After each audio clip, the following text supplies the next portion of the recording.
Wel, bore da pawb a croeso i'r gwasanaeth y bore yma.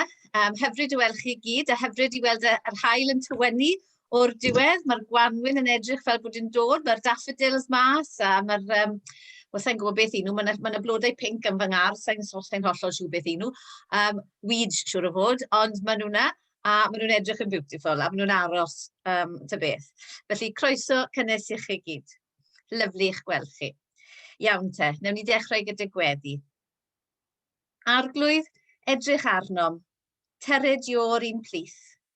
Boed un mawl a'n can a'n serch, brofi thras fel glith. Gad i'th air sy'n bywyd, gartrefi dan fy mron. Tered drwy dy ysbryd, un plith yr oed fy hon. Amen. Wel, mae'r darlleniad y bore yma yn dod o llythyr Paul at yr Effesiaid, the Ephesians. A mae'n Effesiaid 1, adnoddau 3 i 14. Ephesians 1, verses 3 to 14. A teitl yn Bible.net yw Bendithion ysbrydol perthyn i'r Meseia. Clod i Dduw a thad ein harglwydd Iesu Grist. Mae wedi tywallt bob bendith ysbrydol sy'n y byd nefol arnon ni sy'n perthyn i'r Meseia. Hyd yn oed cyn i'r byd gael ei greu, cawson ni ein dewis ganddo i fod mewn perthynas â'r Meseia ac i fod yn lân a difau yn ei olwg. Yn ei gariad, trefnodd Duw ymlaen llaw i ni gael ein mabwysiadu i'w deulu. Iesu y Meseia wnaeth hyn yn bosib. Roedd wrth ei fodd yn gwneud hynny. Clod i Dduw am yr haelioni anhygoel mae wedi ei ddangos tuag aton ni, a'i anreg i ni yn y mab mae'n ei garu. Cawson ni'n gollwng yn rhydd am fod marwolaeth ei bab ar y groes wedi gwneud maddeuant ein pechodau yn bosib. Dyna lle dyn ni'n gweld mor anhygoel o hael mae Duw wedi bod tuag ato ni. Mae wedi tywallt ei haelioni arno ni ac wedi rhoi doethineb a synwyr i ni. Mae wedi rhannu ei gynllun dirgel gyda ni. Roedd wrth ei bodd yn gwneud hyn. Mae wedi gwneud y cwbl trwy'r Meseia. Trefnu i ddod â phopeth sy'n bodoli yn y nefoedd ac ar y ddaear at ei gilydd dan un pen, sef y Meseia. Bydd yn gwneud hyn pan fydd yr amser iawn wedi dod. Mae ganddo le ar ein cyfer ni am fod gennym ni berthynas â'r Meseia. Dywisodd ni ar y dechrau cyntaf a threfnu'r cwbl ymlaen llaw. Mae'n rhaid i bopeth ddigwydd yn union fel mae wedi cynllunio. Mae am i ni'r Iddewon y rhai cyntaf i roi'n gobaith yn y Meseia a'i foli am ei fod mor wych. Ac wedyn chi sydd ddim yn Iddewon hefyd, cawsoch chithau a'ch derbyn i berthynas â'r Meseia ar ôl i chi glywed y gwir, sef y newyddion da sy'n ein achub chi. Wrth ddod i gredu ynddo, cawsoch eich marcio gyda sêl sy'n dangos eich bod yn perthyn iddo, a'r sêl hwnnw ydy'r ysbryd glân oedd wedi ei addo i chi. Yr ysbryd ydy'r blaendal sy'n gwarantu'r ffaith bod lle wedi ei gadw ar ein cyfer ni. Yn y diwedd, byddwn yn cael ein gollwng yn rhydd i'w feddiannu'n llawn. Reswm arall i'w foli am ei fod mor wych. Oed bendith ar y darlleniad y bore yma. Dwi ddim yn gwybod pwy sy'n gyfrifol, ond mae'n amser am yr emyn cyntaf os gwelwch yn dda. A'r emyn cyntaf ydy meddwl am ein holl bendithion. Dyna ffocws y gwasanaeth y bore yma.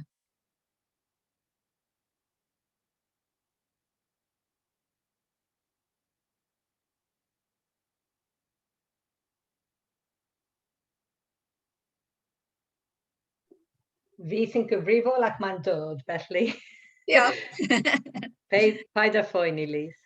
Dim problem. Lle wastad wneud unawd.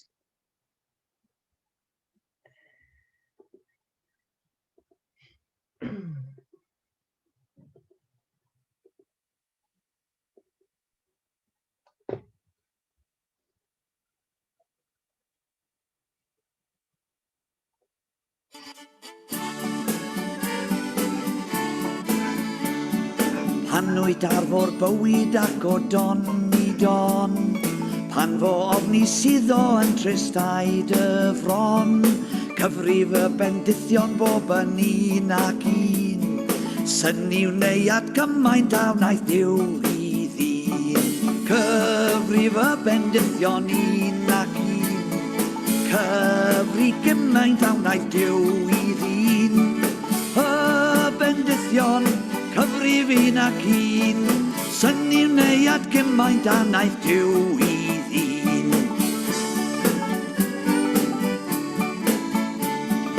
A yw baich gofalon bywyd ddaw wythran, gyda phwysau'r groes yn llethyd ysbryd gwan, cyfrif y bendithion ar ifnerth i'r daith, yn lle cwyno canu mwyach fydd dy waith. Cyfrif y bendithion un ac un, cyfrif gymaint a wnaeth Duw i ddyn. Y bendithion, cyfrif un ac un, syni wneud gymaint a wnaeth Duw i ddyn.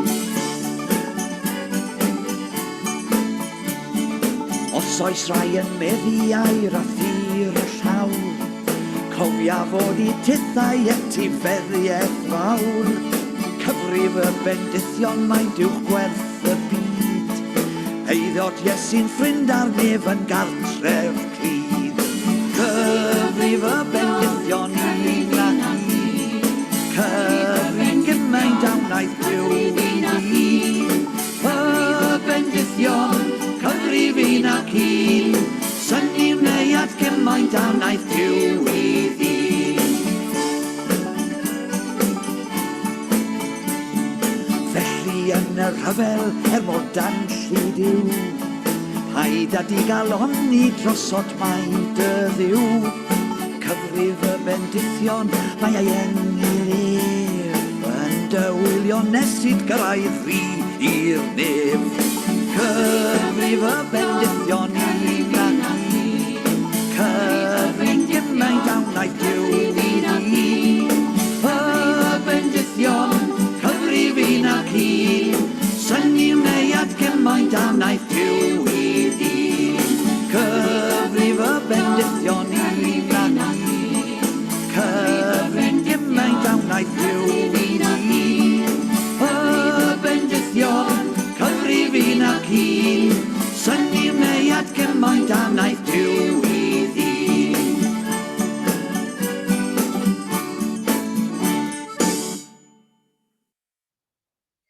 Wel, na fe, mae pawb yn gwenu nawr. Does dim modd meddwl am Dewi Pws heb bod fi'n gwenu ta beth, felly i glywed rhywbeth fel yna, mae'n rili yn codi calon. Iawn, dwi'n mynd i wneud y ffordd arall rownd y bore yma. Dwi'n mynd i just trafod am dipyn a wedyn bydd gweddi ar y diwedd. So, ydych chi erioed wedi ceisio cyfrif eich bendithion? Efallai roddodd Daniel Defoe ychydig o gyngor da i ni trwy ei gymeriad ffug Robinson Crusoe. Y peth cyntaf a wnaeth Robinson Crusoe pan gafodd ei hun ar ynys anghyfanedd oedd gwneud rester. Ar un ochr i'r rester, ysgrifennodd ei holl broblemau i lawr. Gosh, gallai dechrau hwnna bore yma a mynd am sbel. Ond ar yr ochr arall, y rester, ysgrifennodd ei holl bendithion. On one side of the paper, he wrote all his problems. Gosh, have I got enough paper, I asked myself. And on the other side, he wrote all his blessings. And I definitely haven't got enough paper for that. Ar un ochr, ysgrifennodd, nid oes gennyf unrhyw ddillad. Ar yr ochr arall ysgrifennodd, ond mae'n gynnes yma, ac nid oes arnaf angen unrhyw beth mewn gwirionedd. Ar un ochr ysgrifennodd, dwi wedi colli'r holl fwyd o'r cwch. Ond ar yr ochr arall ysgrifennodd, ond mae yna ddigon o ffrwythau a dŵr ffres ar yr ynys. Ac aeth e lawr y restr fel hyn. Fel hyn roedd yn gallu gweld fod agwedd positif cadarnhaol ar gyfer pob agwedd negyddol am ei sefyllfa. Rhywbeth i fod yn ddiolchgar amdano. Ac wrth gwrs mae'n hawdd i ni ffindio ein hunain ar ynys anobaith weithiau. Efallai ai bod yn bryd i ni eistedd i lawr a gwneud restr felly o'n bendithion. Ac wrth ei gyfri, mae'n bwysig wedyn ein bod ni'n cofio diolch i Dduw am bob peth da yn ein bywydau, boed yn pethau mawr neu yn pethau fach. It's easy to find ourselves on an island of despair, and maybe it's time for us to sit down and make a list of our blessings. And by counting them, it's important that we remember to thank God for them, for all the good things in our lives, big things and small. Dyma stori o Word for Today. Dywedodd dyn, breuddwydiais fy mod wedi mynd i'r nefoedd, ac roedd angel yn fy tywys o gwmpas.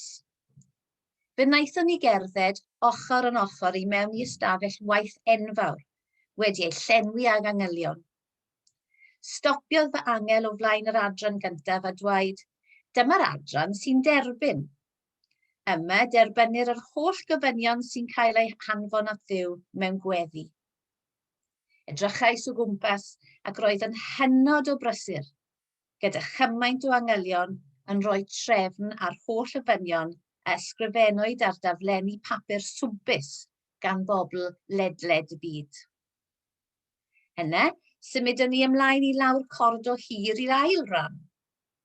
Dywedodd yr angel wrthyf, dyma'r adran pecynnu a chyflenwi. Yma mae'r grasau a'r bendithion y gyfynnwyd amdanynt gan y bobl yn cael eu prosesu a'i danfon i'r bobl fyw a ynfynodd amdanynt. Sylwais eto pa mor brysur oedd yr adran yma. Gan fod cymaint o bendithion wedi cael ei gofyn ac yn cael eu pecynnu i'w danfon i'r ddaear, roedd yna llawer o angylion yn gweithio'n galed yn yr orsaf hwnnw. O'r diwedd, ymhen pellaf y corridor hir, fe wnaethon ni stopio wrth ddrws gorsaf fach iawn. Mawr syndod i mi, dim ond un angel oedd yn eistedd yno, heb wneud dim o gwbl. Dyma'r adran cydnabod, sybrydodd fy ffrind angel yn dawel. Roedd yn ymddangos bach yn embarrassed. Sut mae hi nad oes unrhyw waith yn digwydd yma, gofynnais i. Wel, mae'n mor drist o'ch wneidiodd yr angel. Ar ôl i bobl dderbyn y bendithion y gwnaethon nhw ofyn amdanyn nhw, ychydig iawn sy'n anfon cydnabyddiaethau yn ôl. Sut mae rhywun yn cydnabod bendithion Duw, gofynnais i. Syml, atebodd yr angel. Mae dim ond angen dweud diolch. A dyna'r gwir weithiau. Ac mae'n peth drist yn dweud bod ni ddim yn ddiolchgar am yr hyn sydd gyda ni ar adegau. Ac yn fwy na hynny, dyn ni wastad wedyn yn gofyn am fwy o bethau ar ben hynny. Rydyn ni'n derbyn cymaint. Ond dyn ni dal yn tueddu i ddweud wrth Dduw, wel, beth ydych chi wedi gwneud i fi yn ddiweddar? Yn wir, rydych chi wedi rhoi bywyd ac iechyd i mi a'r holl bethau rwy'n ei mwynhau? Ond beth ydych chi wedi wneud i fi yn ddiweddar? Ac yn yr amser yma, dwi wedi bod yn meddwl am hyn yn dyfe o ran dwi'n dwlu ar siopa. Dwlu ar siopa, mynd i siop, brynu rhywbeth, cael yr holl cyffro o edrych am rhywbeth a dewis. Ac bod fi'n siopa ar-lein, nawr, dwi ddim cweit yr un peth, a wedyn dwi ddim yn cael y mwynhad o'r bendith yna, a jyst eisiau gwneud e mwy a mwy a mwy. Ac a bod yn hawdd hefyd. Dwi'n gweld bod rhywbeth yn dod nôl yn sydyn, ac felly mae'r mwynhad yn sydyn. Ond dwi ddim yn gwerthfawrogi beth sydd gyda fi. Fi jyst yn dewis rhywbeth arall. Winston Churchill used to tell about a sailor who rescued a drowning boy. He pulled the boy out of the water, revived him, and sent him on his way.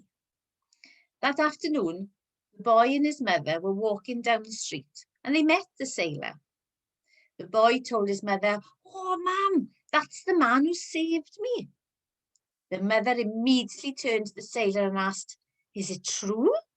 Did you pull my boy out of the water this morning?" The sailor replied, "Yes, Mum, I did." But to his surprise, instead of thanking him, she shook her finger in his face and demanded, "Well, where's his cap?" Mae Duw yn darparu cymaint I ni, ac eto rydyn ni'n mynnu ble mae'r gweddill. Duw, rydyn ni eisiau mwy. Dyn ni wastad eisiau mwy. Hyd yn oed yn y gêm ddo, 40-24, yes, ond, sorry, Francis, ond o'n i eisiau mwy. O'n i eisiau pobl pan o'n i'n ennill. O'n i dal eisiau iddyn nhw gael y pedwerydd cais na I ni gael y pwynt bonus. Ni dal eisiau mwy mewn bywyd. Achos mae gap gyda ni weithiau. Mae gap gyda ni yn ein bolau, a ni moyn ein lenwi fe. Dywedodd Max Lucado, dwi'n siŵr bod llawer ohonoch chi wedi darllen pethau am Max Lucado, ond wedodd e, "I wake up in a world of miracles every morning. Every time I breathe and use the oxygen and incorporate it into my body, it is a miracle. Every time I open my eyes and I see the beauty that surrounds me, even my little weed in the garden, that's a miracle. Every time I touch the hand of a baby, that's a miracle. Every time I take a morsel of food and put it into my mouth, and my body digests it and uses the energy from it, that's a miracle. Just as surely as it was a miracle when God opened the waters of the Red Sea, just as surely as it was a miracle when Jesus fed the multitudes, just as surely as it was a miracle when Jesus healed the blind man, we wake up in a world of miracles every single day. And some of us have the audacity to want more. Efallai eich bod chi, fel fi yn eistedd yn meddwl, wel, beth yw fy bendithion? Wel, dim yn nifer o ystadegau syml I chi ystyried. Os oes gennych chi fwyd yn yr oergell, dillad ar eich cefn, to uwch eich pen, a lle I gysgu heno, pethau dyn ni'n cymryd yn ganiatol ac yn sylfaenol iawn.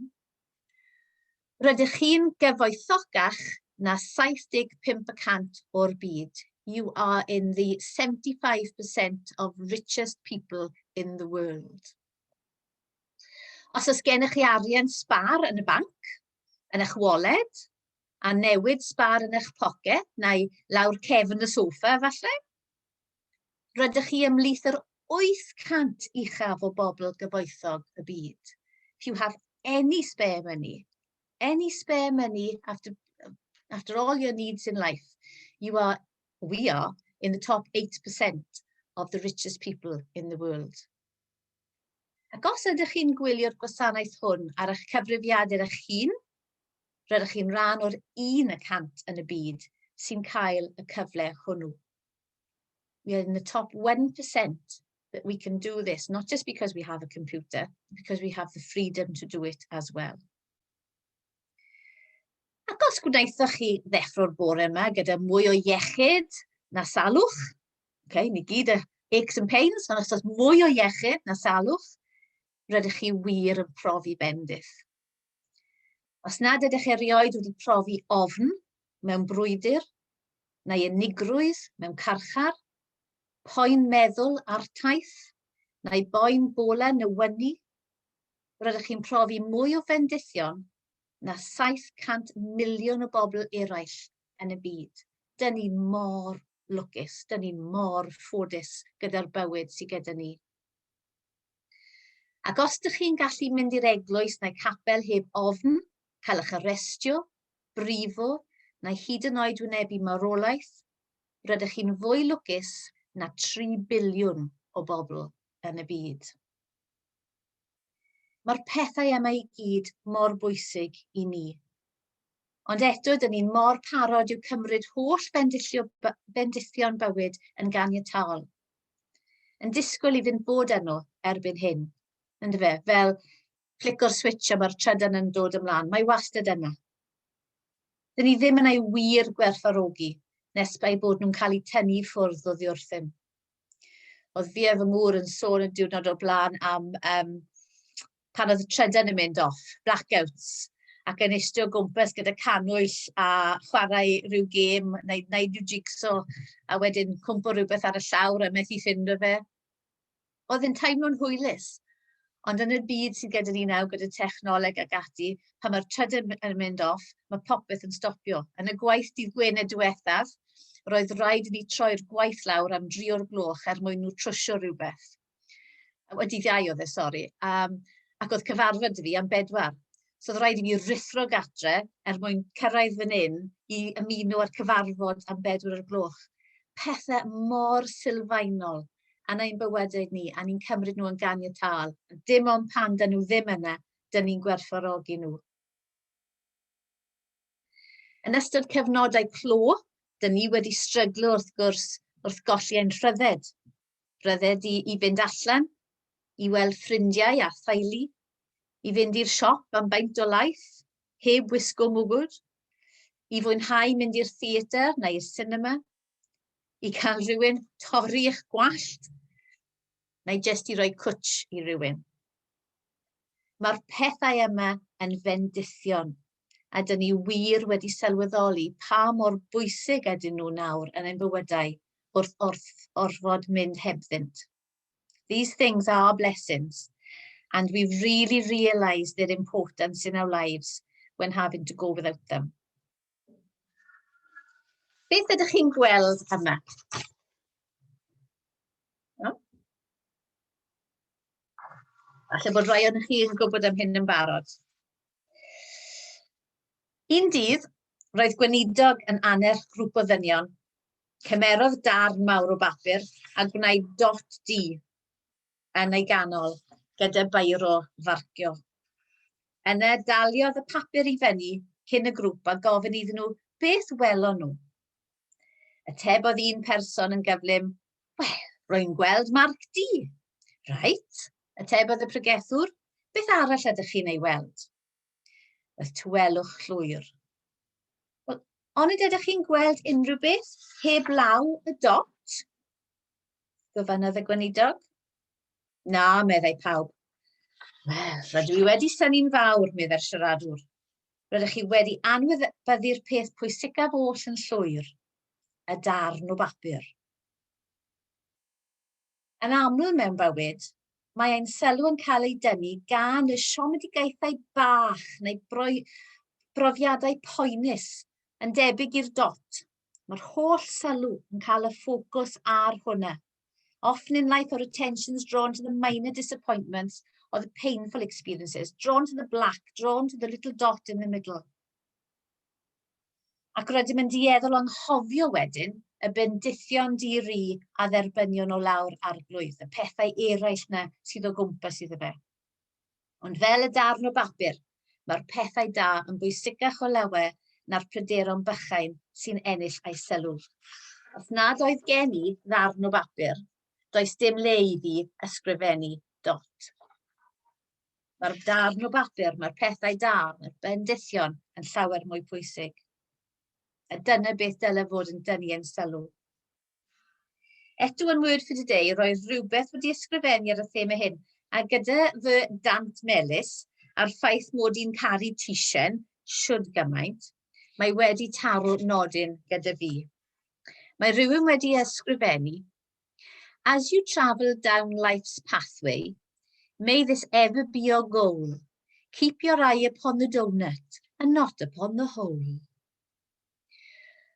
Mae'r pethau mawr sy'n bwysig, ddim y pethau bychain yn y can. I know, I love it, I love it. Pan o'n i'n America, chi'n gallu prynu donut holes. Chi'n gallu prynu y darn maen nhw'n cael mas o'r canol. Ddim cystal, ddim cystal. Pan dyn ni'n ffocysu ar y pethau da yn ein bywydau, bydd yn codi ein hysbryd yn syth, ac felly mae'n bwysig iawn i ni gofio ein bendithion. Dros y Nadolig, fel pob Nadolig wrth gwrs, dwi'n gwylio White Christmas, y ffilm. Mae gan hyfryd yn y ffilm sydd yn atgoffa am hyn. When I'm worried, and I can't sleep. I count my blessings instead of sheep, and I fall asleep counting my blessings. When my bankroll is getting small, and at Christmas time it does, I think of when I had none at all, and I fall asleep counting my blessings. I think about a nursery, and I picture curly heads, and one by one I count them as they slumber in their beds. So if you're worried and you can't sleep, just count your blessings instead of sheep, and you'll fall asleep counting your blessings. O'n i'n mynd I ganu fe, ond mae'n gormod yn y bore. Mae Duw wedi rhoi bendithion aruthrol I ni. Gwrandewch ar eiriau'r addewid rhyfeddol hon yn Rufeiniaid 8. Ac rydyn ni'n gwybod bod Duw ym mhob peth yn gweithio lles y rhai sy'n ei garu, sydd wedi cael ei galw yn ôl ei bwrpas. Na, nid yw popeth sy'n digwydd mewn bywyd yn dda, dyw e ddim. Ond mae Duw wedi addo, os ydyn ni'n ei garu ef, ac os byddwn ni'n gadael iddo weithio ei ewyllus yn ein bywydau, ym mhob peth bydd Duw yn gweithio ein lles ni. Yn Philippiaid 4 mae Paul yn dweud, dwi'n gwybod sut mae byw pan dwi'n bryn, a sut beth ydy bod ar ben fy nigon. Dwi wedi dysgu'r gyfrinach o fod yn hapus beth bynnag ydy'r sefyllfa. Pan mae gen I stymog llawn, a phan dwi'n llwgu, os gen I hen ddigon, neu os nad oes gen I ddim, dwi'n gallu wynebu pob sefyllfa am fod y Meseia yn rhoi'r nerth I ni I wneud hynny. Ac felly mae'n bwysig I ni gofio hwnna hefyd. Beth bynnag yw'n sefyllfa, dyn ni gwastad yn gallu bod yn hyderus bod Duw gyda ni. Gad I ni cydwyddion. Mae'r geiriau'r gweddi heddiw wedi ymddangos anghopi rhagfyr Seren Cymru, sef wythnoslyn y bydyddwyr. A mae ar gael ar-lein os chi moyn edrych arno fe. A teitl y darn oedd Cyfrif eich bendithion, erthygl gan Peter Harris Davies, a hyn sydd wedi fy ysbrydoli fi am y gwasanaeth y bore yma. Gwyddiwn. O Dduw, diolchaf I ti am yr holl bethau yr oed wedi ei gwneud drosof. Yn bennaf oll, diolchaf am dy gariad ataf. Dyma'r fendith fwyaf a fedd unrhywun.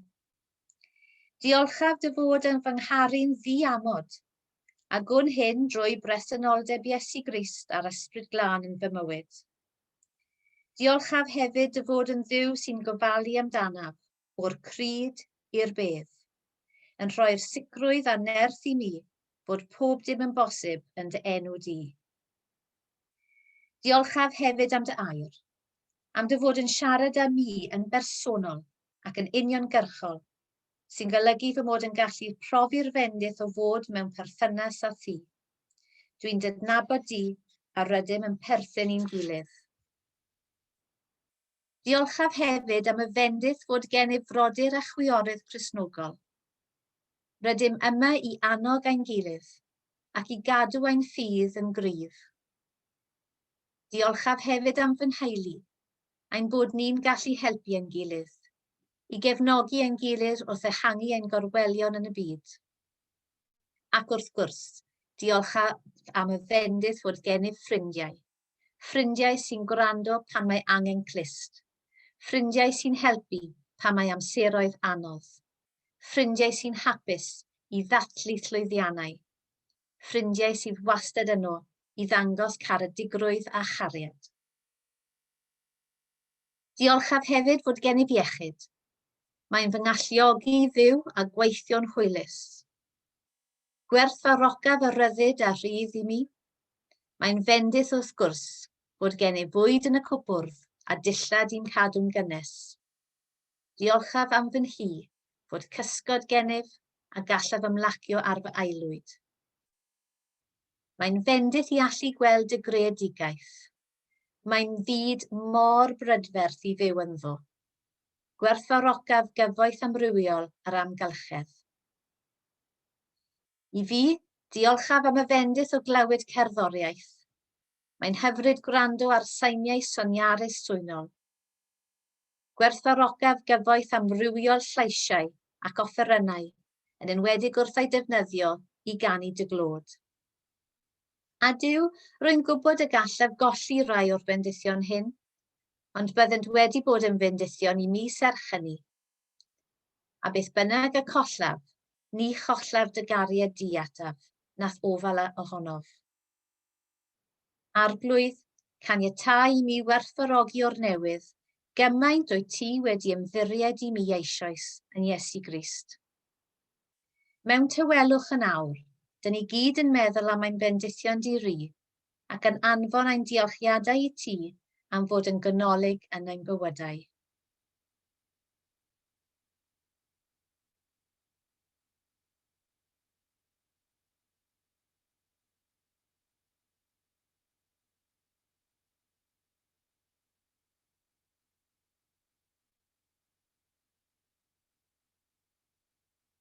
Arglwydd, diolch i ti am ddangos dy gariad tuag atom. Diolch am ein gwneud hi'n bosib i ni rannu'r cariad hwn heddiw. Wrth i ni fynd o gwmpas ein bywydau, gweddill y dydd a'r wythnos hon, a gorwn ein llygaid, fel y gwelwn ein bendithion di ri ym mhob peth o'n cwmpas. Yn henw ein harglwydd Iesu Grist. Amen. Dyna ni dweud gyda'n gilydd nawr. Ein tad, yr hwn wyt yn y nefoedd, sanctaiddie dy enw. Deled y deyrnas, gwneled dy ewyllus, megis yn y nef, felly ar y ddaiar hefyd. Dyrw i ni heddiw ein bara beunyddiol, a madda i ni ein dyledion, fel y myddai wninau i'n dyledwyr. Ac nac arwain ni i brofedigaeth, aethyr gwared ni rhagdrwg, canis eiddo ti y deyrnas, a'r nerth, a'r gogoniant, yn oesoedd. Amen. Ac felly, gad i ni ffocysu yr wythnos hon ar gyfrif ein bendithion. A chofiwch ein bod ni hefyd yn gallu wynebu pob sefyllfa, am fod ein Mesaia Iesu Grist yn rhoi'r nerth i ni wneud hynny. Mae'r emyn olaf heddiw yn ein atgoffa hefyd bod does dim angen llawer o bethau arnom, a chyda dydd gwyldewi yfory, gad i ni hefyd sicrhau ein bod ni'n ffocysu ar y pethau bychain mewn bywyd. Achos a dweud y gwir, mae rhaid i ni gwerthfawrogi nhw fel y pethau mawr sy'n cyfrif bob dydd. Diolch.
Waw. Cydwyddiwn. Annwyl Duw, wrth i ni fynd o'n cwmpas ein busnes heddiw, dyn ni'n gofyn i ti ddod gyda ni. Bydd dy ysbryd yn ein celonnau, fel ein bod yn gallu ymdopi â phob peth yr wythnos hon, gan dibynnu ar dy holl gariad a dy holl nerth di. Amen. O, diolch o galon, Lisa. Oedd fe wir yn hyfryd. Ie, dwi'n Mae'n teimlo bach fel emosiynol yn yr ein ole. Diolch yn fawr. Dwi'n ddiolch roedd yn gre. Dwi'n iawn y theron, Paul. Cyn i ni stopio recordio, oes cyhoeddiadau, Paula, please? Oh, sorry. Yeah, sorry. O, na, dim ond yr un peth, mae'n iawn. Ie? Iawn, felly dwi'n mynd i stopio recordio. Stopio recordio Hwyl fawr i nawr, bawb sy'n gwylio ar YouTube.